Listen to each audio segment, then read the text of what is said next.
Hey everyone, hold up, cause it's time for some updates from DC Studios.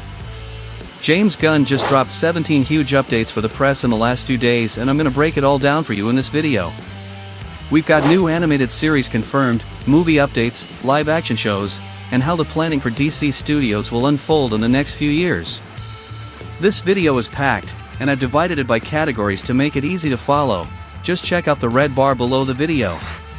So smash that like button, subscribe to our channel, and turn on notifications. DC is bringing it hard, and you don't want to miss out on the news. Stay tuned to keep updated. Thank you, and let's get to the good stuff. According to Peter Safran, the DCU aims to release 7 projects per year, including 3 movies, with 2 being live action and 1 animated film, plus 2 live action series and 2 animated series. In his statement, it wasn't clear if already in production animations like My Adventures with Superman, Harley Quinn, and Batman, Caped Crusader are part of this plan, or if they're just standalones, considering these animations were in development before the DCU and belonged to the old Warner management. So that's still up in the air. I think he's not counting them, and if that's true, then we're gonna have a lot of DC content in the coming years. As a fan, I'm super excited as long as the productions are good, of course. Speaking of animations, we've got new announcements. New DC animations have been announced, starting with Superpowers, which takes place at the Hero School Alliance and focuses on new superheroes like Lightning, Flash, Plastic Man, Aquagirl, Green Lantern, and Terra.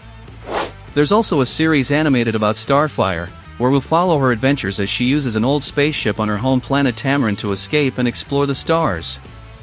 In this animation, Starfire will meet Crush, the daughter of Lobo, and Amethyst from Gemworld. About these 2 animations, it's still unknown if they're part of the DCU, but based on their themes, they seem aimed at a younger audience. Another new animated series is My Adventures with Green Lantern, which will feature Jessica Cruz as the main Green Lantern. This new series will be in the same universe as My Adventures with Superman, so they're starting to expand this universe, which is great news since My Adventures with Superman is an awesome animation and turned out to be the best DC animation in 2024, so here's hoping this new animation focused on Green Lantern is just as good. One last bit of info about animated series is that there's an animated Blue Beetle series in the DCU, which still doesn't have approved scripts but is in development. Now, about the animation featuring the Robins called Dynamic Duo, James said he's not ready to say if this one is part of the DCU or not. He expressed a desire for this movie to be part of the DCU, but due to the nature of its story, he thinks it might not be possible. So guys, it's very likely this animation will take a different path than the comics. The story being developed about the Robins probably doesn't align too well with the DCU that's gonna have a Batman and Bat-family staying close to the comics. Dynamic Duo will most likely be an Elseworld into me, that's probably for the best.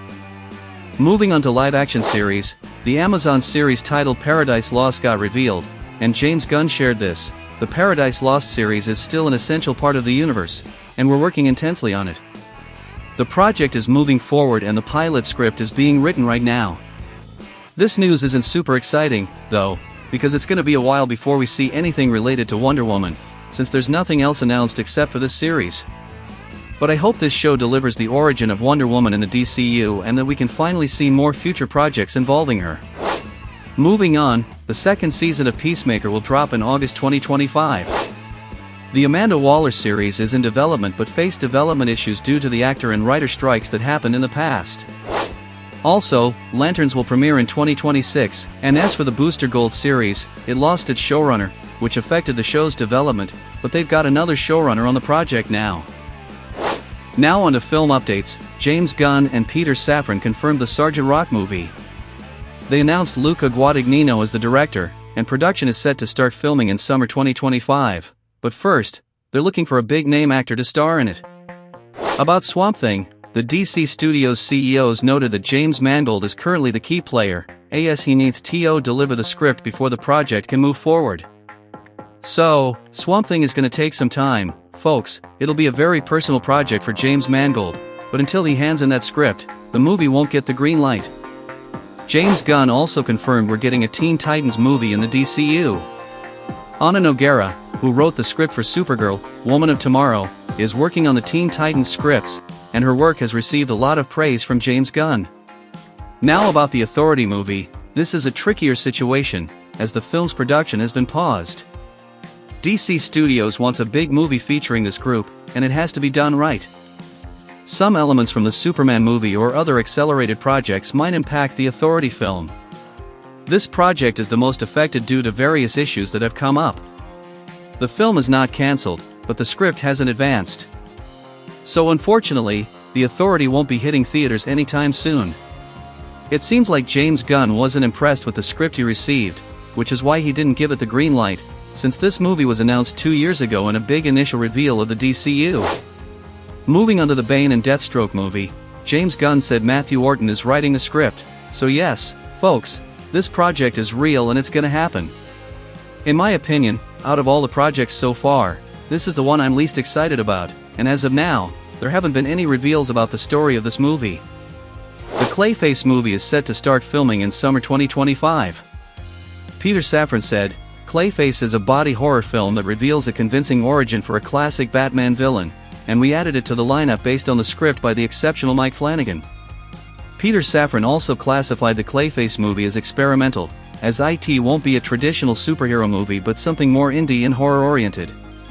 James Gunn defines it as pure horror that's totally realistic. He said, "Their version of this movie is real, true, psychological, body horror, and gross. This movie will likely be rated R. It's gonna take place in 2 locations, Gotham and Hollywood.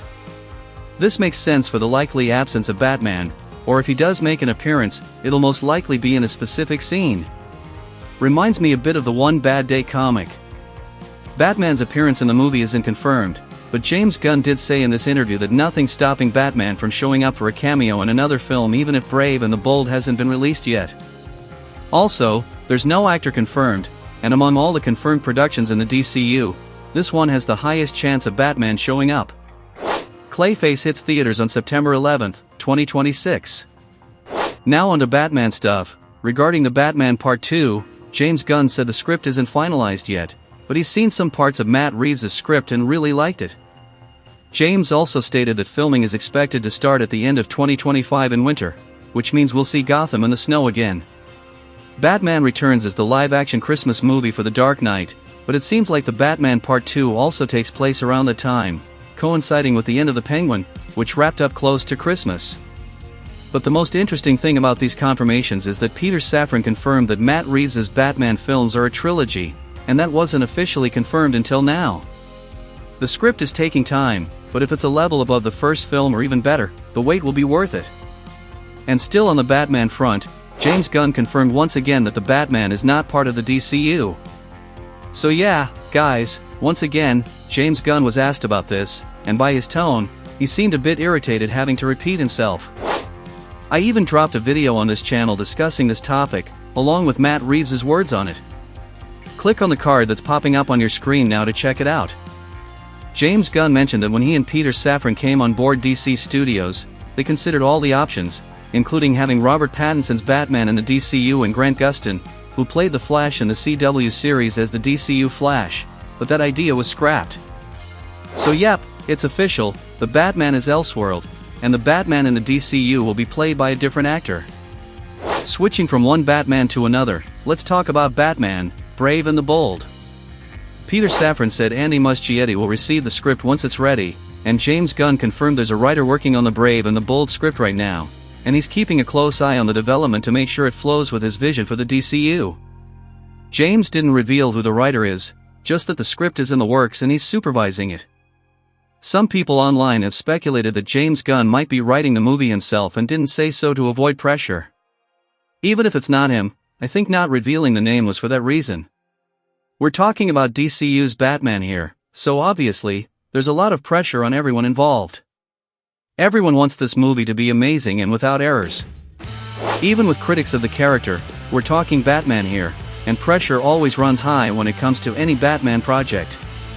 Besides all these updates, James Gunn stated he has a 6-year plan for the DCU, which will culminate in an event where the characters come together, kind of like the Marvel Avengers. This is pretty obvious given the idea of a shared universe. You develop the narratives well in their individual spheres before pulling everything together for one big event. So it's confirmed that by 2031, we're expecting an event that will likely be a Justice League movie. Man, that's a lot of updates, right? Out of all of them, which ones did you love the most and which ones disappointed you? Drop your thoughts in the comments below. I want to hear your opinions, so write in the comments, click on that sphere on your screen, and subscribe to our channel and turn on notifications. To make sure you don't miss any DC or Marvel news, you gotta be subscribed. That way, when big updates like this come out, you'll be notified and can be one of the first to stay informed. So hit that subscribe button and join our growing nerd community. Check out these 2 videos on your screen, I'm sure you'll enjoy them, they're made just for you. Thank you so much for joining me in this video, and until next time.